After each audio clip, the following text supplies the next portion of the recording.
Hi, Believers! It's... Experiment tayo na! Okay, Ate Shai, nakakita ka na ba ng burning ice? As in, nag-aapoy na yelo?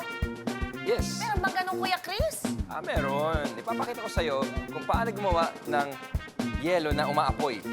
Ooh. Okay, I Believers, tingnan nyo to. Ito ang mga kailangan natin.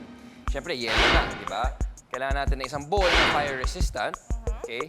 Meron tayong itong calcium carbide o tinatawag natin na kalburo. Okay. Ito yung ginagamit para mahinog agad yung mangga. Ito di ba? pala yun.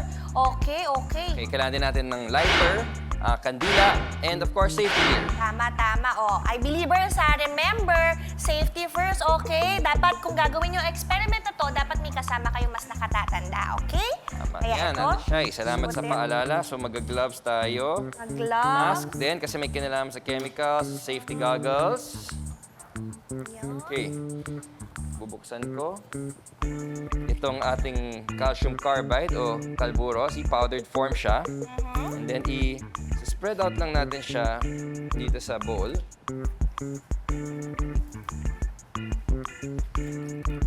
Maamoy ko na siya, no? Yan pala yun. Bango. Grabe. Diba? Ate Shai, pakilagay ng ice. Ice. Pakilagyan ng ice ang ating bowl. Umo! Wow! May usok na. Umuusok. Umuusok, Kuya Chris. Ganyan po. Ala, baho. Yes, ganyan. Yan, okay. Try natin. Pakitabi na. Okay. Ito na! Sisindihan natin ngayon ang kandila. In 3, 2, 1. Oh!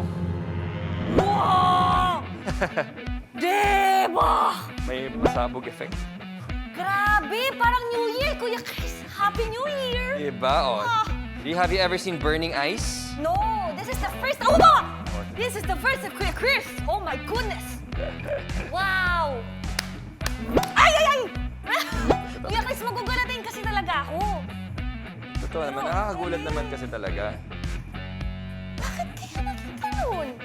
Wow! Kaya pala kailangan ng stick, no, Kuya Chris, no? Oo, tama. Naku, huwag niyo sisindihan niya ng ng gamit yung kamay niyo. Bigla siyang gumagano, may pumuputok stick kayong eh. mahaba. Chemistry ang key sa experiment na ito.